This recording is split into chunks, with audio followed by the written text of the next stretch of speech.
Israel पर हमले के बाद आतंकी संगठन हमास का नाम इस समय पूरी दुनिया में चर्चा का विषय बना हुआ है। हमास के हमले में इजराइल के अब तक 1400 से अधिक नागरिक, और वहीं बात करें गाजा पट्टी की तो गाजा पट्टी में अब तक 10,000 से अधिक नागरिकों की मौत हो गई है। आइए जानते हैं कि हमास का लीडर कौन है, इसका इतिहास कैसा रहा और यह चाहता क्या है।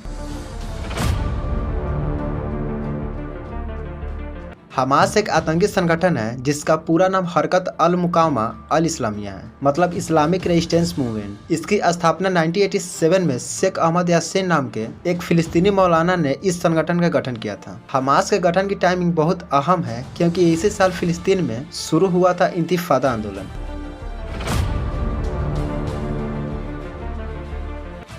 फिलिस्तीन में शुरू हुए इंतिफादा आंदोलन का मकसद था इजराइल से आज़ादी हासिल करना, वेस्ट बैंक, गाजा और पूर्वी जेरूसलम को इजरायली कब्जे से मुक्त करवाना। 1987 का यह मूवमेंट इंतिफादा आंदोलन कहलाता है। पहला इंतिफादा आंदोलन गाजा चेक पोस्ट पर हुई एक घटना इस आंदोलन का ट्रिगर बनी। हुआ यह था कि फिलिस्तीनियों का एक ग्रुप चेक पोस्ट पर प्रदर्शन कर रहा था, तभी इजरायली सैनिकों ने उन पर गोली चला दी और 4 फिलिस्तीनी मारे गए। इसके बाद पूरे फिलिस्तीन में प्रदर्शन शुरू हो गया। इस वक्त तक फिलिस्तीनी ज्यादातर बिना हथियारों के ही लड़ते थे। इसी बैकग्राउंड में हमास का गठन हुआ। 1988 में यह संगठन राजनीतिक अस्थिरता के बीच अपना चार्टर जारी किया, यानी अपना मकसद जाहिर किया।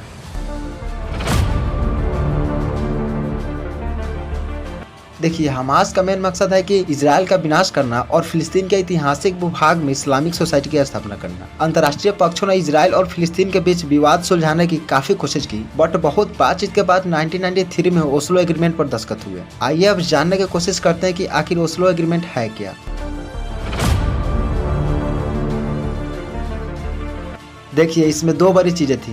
पहला यह था कि फिलिस्तीनी नेतृत्व की ओर से इजराइल को मान्यता दे दी गई, और दूसरा यह था कि गाजा और वेस्ट बैंक में स्वशासन के लिए फिलिस्तीनियों की अंतरिम सरकार पर समझौता। इस समझौते पर इजराइल की ओर से प्रधानमंत्री इत्ज़ाक रबीन ने दस्तखत किया और फिलिस्तीनी पक्ष की तरफ से यासिर अराफात ने साइन किया। अराफात फिलिस्तीनी लिबरेशन ऑर्गेनाइजेशन अर्थात PLO के लीडर थे। PLO फिलिस्तीन की आजादी से जुड़ा सबसे प्रमुख संगठन था। एक समय था जब PLO फिलिस्तीनी के समूचे ऐतिहासिक भूभाग को आजाद करवाने की मांग करता था और बंटवारे को खारिज करता था। मगर 1988 में इजराइल के गठन के बाद PLO को समझ आया कि इजराइल को समूचा निकाल पाना मुमकिन है, इसलिए बेहतर होगा कि फिलिस्तीनी अधिकारों के लिए थोड़ा कंसेशन दिया जाए और बंटवारों को लेकर डील की जाए। इसी कंसेशन का नतीजा था ओस्लो अकॉर्ड्स।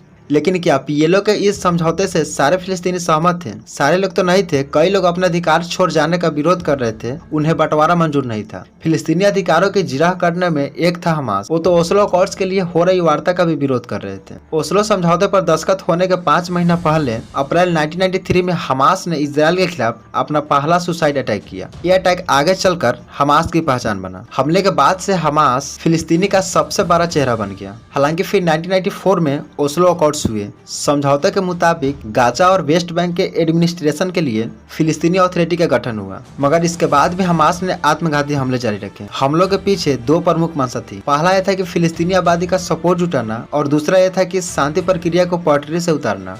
1997 में अमेरिका ने हमास को आतंकवादी संगठन घोषित कर दिया। इजराइल ने भी हमास को एलिमिनेट करने की बहुत कोशिश की, लेकिन इसके बावजूद हमास का प्रभाव, उसकी ताकत बढ़ती गई। उसे ईरान जैसे इजराइल विरोधी देशों से फंडिंग मिलने लगी। साल था 2000 जब ओस्लो अकॉर्ड्स को 7 साल पूरे हो चुके थे। शांति की जो उम्मीदें बंधी थी वो पूरी नहीं हुई। इसी बैकग्राउंड में जुलाई 2000 में अमेरिकी राष्ट्रपति बिल क्लिंटन के नेतृत्व में कैंप डेविड सम्मेलन हुआ। कहते हैं कि इस वार्ता के दौरान इजराइल ने पूरा गाजा और वेस्ट बैंक का करीब 90% हिस्सा फिलिस्तीन को लौटाकर सेटलमेंट की पेशकश की थी। साथ ही जेरूसलम पर भी कुछ कंसेशन देने के लिए राजी हुए थे, मगर अराफात ने यह ऑफर ठुकरा दिया। वार्ता नाकाम रही। इजराइल और अमेरिका ने इसका दोष फिलिस्तीनी राष्ट्रपति यासिर अराफात को दिया। हालांकि कई जानकार कहते हैं कि यह मामला इतना सीधा नहीं है। वेस्ट बैंक और गाजा ये दोनों फिलिस्तीनी इलाके हैं। कैंप डेविड की नाकामी से यही माहौल खराब था। ऐसे में सितंबर 2000 में एक और बड़ी घटना हुई। इजराइल के पूर्व प्रधानमंत्री एरियल शेरोन जेरूसलम स्थित टेम्पल माउंट पहुंचे। उनका मकसद था इस विवादित परिसर पर इजराइल के दावे का प्रदर्शन। इस घटना से फिर आग भड़क गई। फिलिस्तीनियों ने कहा कि इजराइल इस परिसर पर कब्जा करने की प्लानिंग कर रहा है। और इसी घटना के बाद शुरू हुआ सेकेंड इंतिफादा। इस बार ये आंदोलन पहले के मुकाबले कहीं ज्यादा हिंसक था और इस इंतिफादा का लीडर था हमास। उसने जमकर सुसाइड धमाके और बम ब्लास्ट किए। इजराइल ने भी हिंसा में कमी नहीं रखी। दोनों ही पक्षों ने एक दूसरे की नागरिक आबादी को जमकर निशाना बनाया। सेकेंड इंतिफादा शुरू होने के कुछ महीनों बाद अप्रैल 2001 में हमास ने इजराइल पर पहला रॉकेट अटैक किया। साल 2004 में यासिर अराफात का निधन हो गया। उनकी जगह फिलिस्तीन अथॉरिटी का चेहरा महमूद अब्बास बना। उनके पास न तो अराफात जैसा सपोर्ट था न उनके जितनी स्वीकार्यता। इसके चलते हमास का कद और बढ़ा।